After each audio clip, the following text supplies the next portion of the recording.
Thanks for listening to Locked On Wildcats. I am your host, Mike Luke. All right, we found out a lot about this Arizona team so far in Maui. Let's get started on what we've learned and where Arizona goes from here. You are Locked On Wildcats, your daily podcast on the Arizona Wildcats, part of the Locked On Podcast Network, your team every day.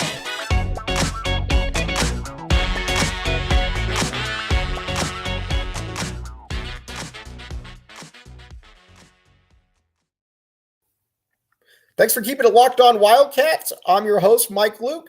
All right, now we've got a lot to get to here. We're going to talk about what Arizona has done so far in Maui. And keep in mind here, and again, I don't say this mildly, that there were some questions about Arizona. There still are some questions. It's far from a finished team. I think we all know that. But I will say that this.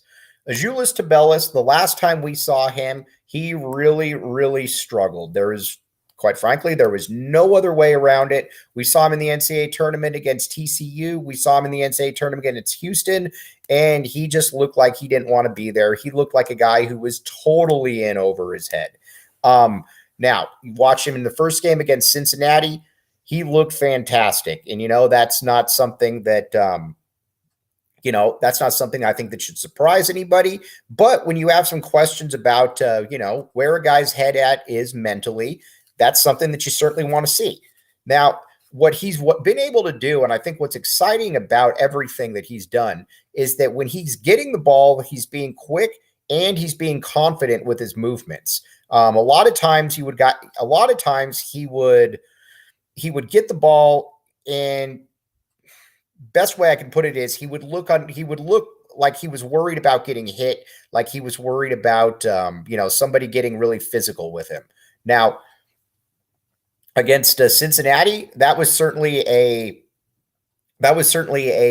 different game for him, for sure. To put it mildly, he was able to get the ball, face the basket, and go and make the plays that he needed to be able to make. And he made them quickly. He made them with precision, which is a big part of what you're looking for right here. You want him to be, because again, he's a talented dude. We all know that. He's a guy that when he gets the ball and he faces, he can make some plays. And I think that's what we want to see right here out of him.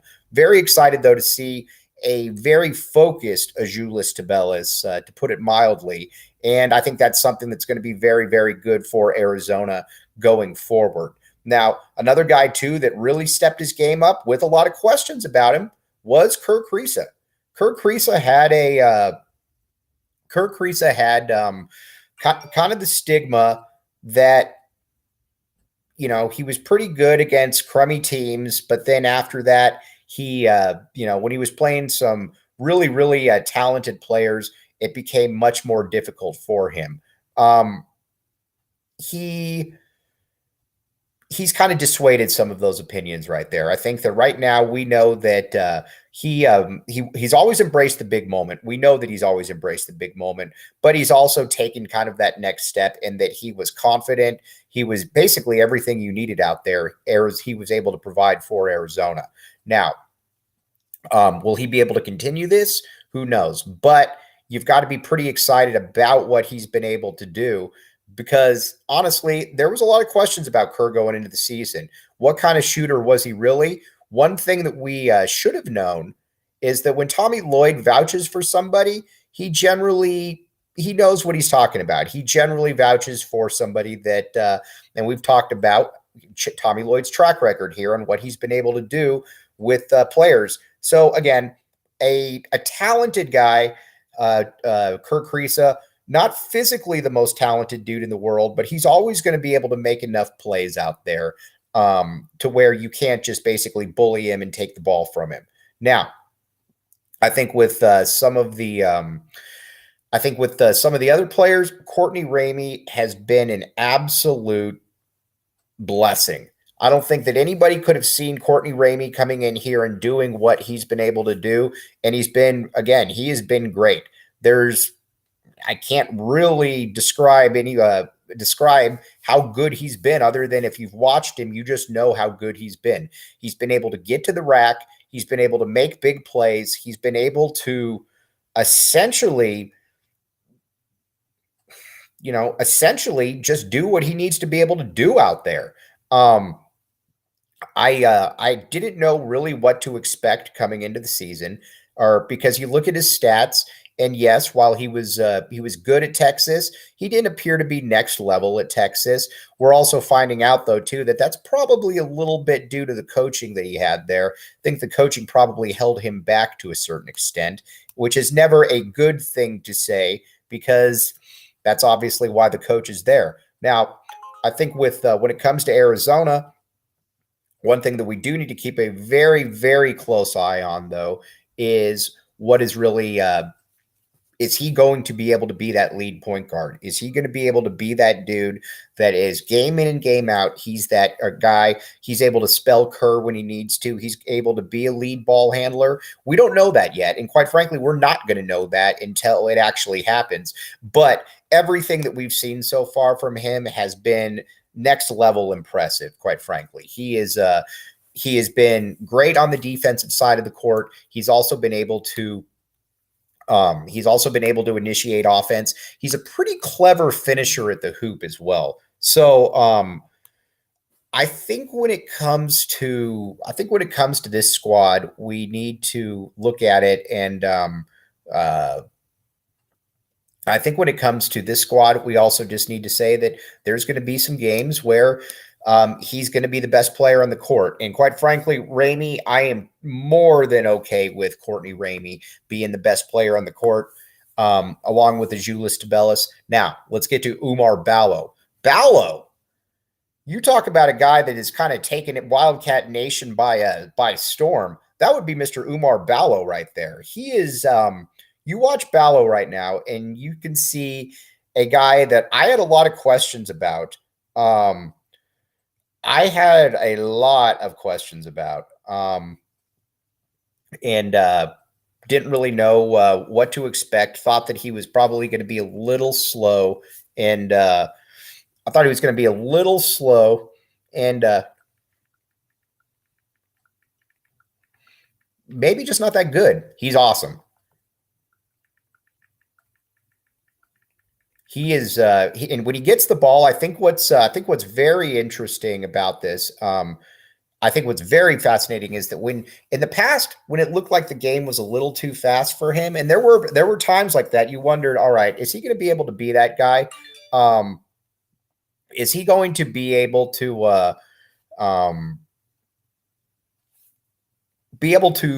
how do I put this? Be somebody that can slow runs down, that can basically, you can dump the ball down to him in the low post, and he can prevent, he can get the game going. He can stop. There's a lot of different things in play right there. I do wonder though, if, again, and it's going to be fun to watch them. I do wonder though, what that next step for him is. Is he going to be able to continue to put up 17 and 10? Is he going to be able, because so far he's shown that he can do it. It'll just be fascinating to see if he can continue to do that. I'm not sure. I don't know that he's going to be able to continue to do that, but I also think that there's a very real possibility that he will be able to do that. Then Pelle Larsson, there was a lot of talk about Pelle going into the season where, that he was going to be Arizona's best player.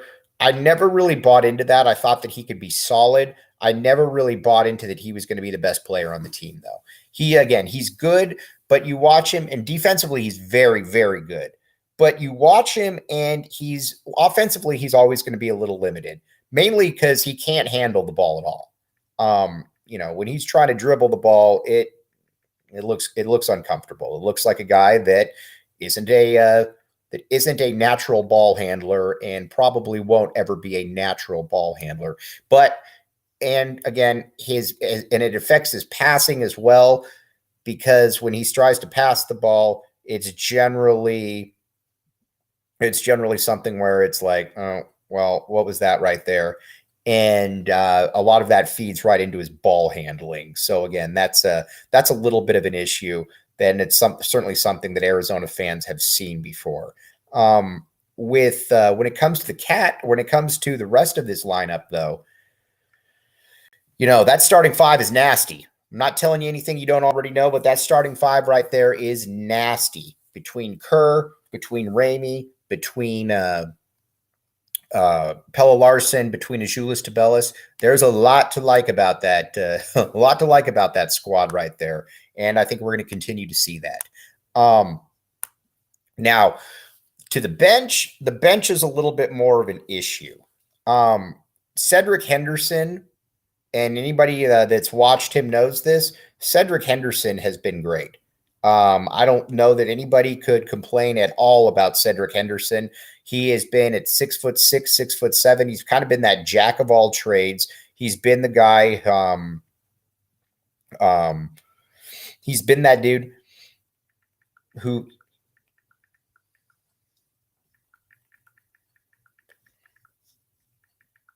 He's been the guy that Arizona basically needed.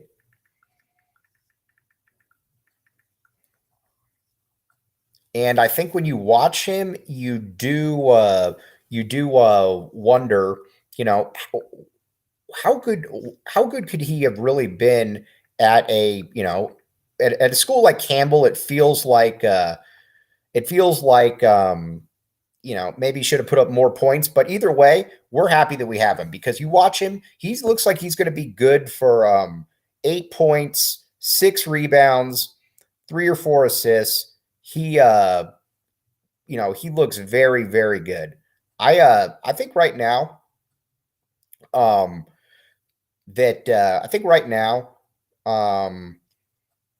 Arizona has to be in the situation where you're going to probably have to play 7 dudes. I think going into the year, we thought that Arizona would be a little bit deeper, but they aren't deeper. And right now, Cedric Henderson is that dude. Adama Ball, I think, and again, I'm a big Adama Ball fan. I think he's going to come around, but it's definitely going to take him a little bit of time. And you know what? That's okay. There's absolutely nothing wrong with needing to take a little bit of time to get to where you want to get on the court. Because again, he's a younger guy. We already know that. So when you're younger, when you're younger like he is, that's always going to be, a little bit of an issue. But again, there's nothing wrong with that. His ball handling, though, just really needs to improve because right now his ball handling is just, quite frankly, not good. There's really no other way around that one. Okay. Now, up front, Henry Vasar is going. It's going to take Big Henry some time.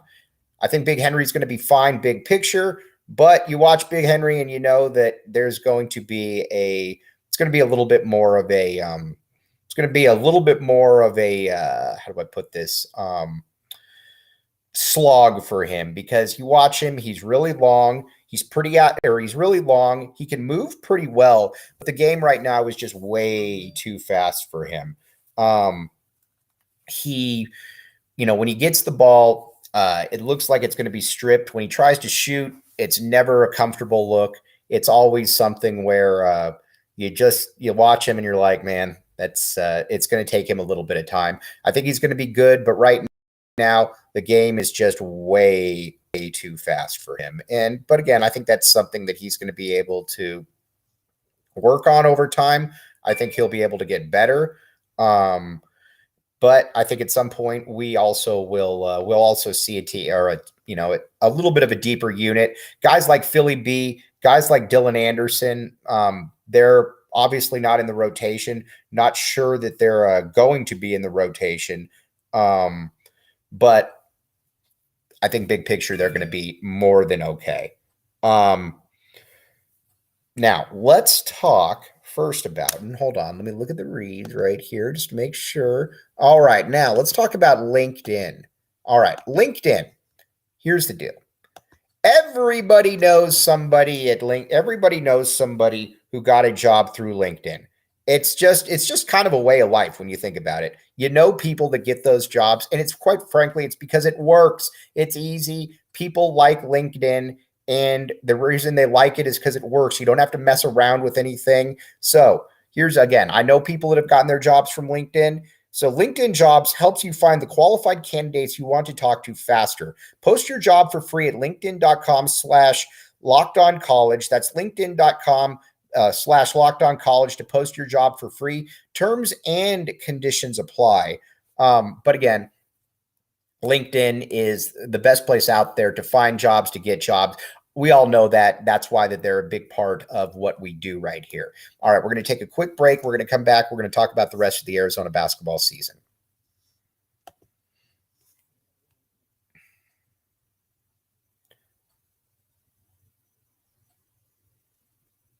Thanks for keeping it locked on Wildcats. I am your host, Mike Luke.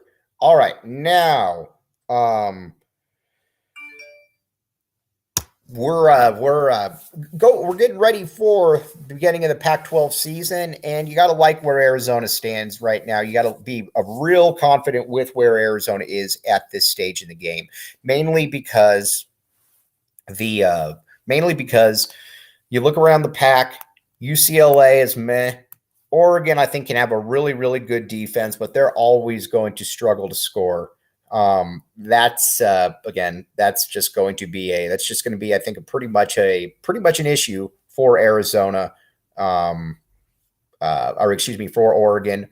But Arizona is at the point now where you expect them to be good on a game or on a season by season, game by game basis.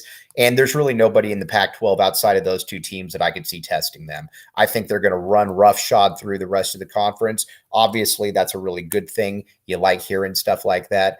But I think this is going to be a win for Arizona, or a couple years for Arizona, and especially when the LA schools leave, where I think you're going to see a lot of Arizona dominance, and that obviously is a good thing. So where would and Tommy Lloyd has done it in a variety of ways, but his ability to be able to mesh the roster together has been absolutely fantastic. He has been, from finding the right pieces to basically everything in there. Tommy Lloyd has not gone with what the public wanted. He's gone with, I think, what he thought would be best for program continuity. And guess what? It's worked. He's shown that he knows what he's doing, and he's going to continue to do that. Look at Courtney Ramey. Look at Cedric Henderson. I think a lot of people were like, wait a second, who are these guys? When you had other options out there, couldn't we have gotten somebody better? And no, the answer was these were going to be the guys that were going to fit for what Tommy Lloyd wanted to do, because, again, they were going to be comfortable coming in here. They were going to be comfortable in the role that they were assigned. And they were going to be able to fill some of the hedges, I guess, that Arizona was struggling with before. And by those, obviously some of them are pretty obvious there, that Arizona didn't have a athletic wing defender per se outside of Pella. You bring in Cedric Henderson, he becomes that dude. You didn't really have kind of that bulldog guard who could D-up people and get to the basket whenever he needed to. Hence, why you bring in Courtney Ramey. That's where he's thinking big picture, where I think a lot of people just get caught up in the stars. Okay, now real quick, let's talk about BetOnline. BetOnline Sportsbook. The reason that BetOnline Sportsbook has been so successful is because it works. I know a lot of people that get a little intimidated by the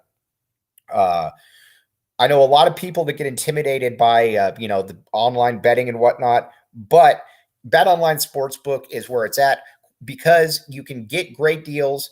And it's easy to navigate. You don't have to go in there and try to push 35 different buttons to find out exactly where you're going to go. BetOnline makes it easy. They want you to have a good time on there, and that's why they do what they do. We're going to take a quick break. We'll be right back with you.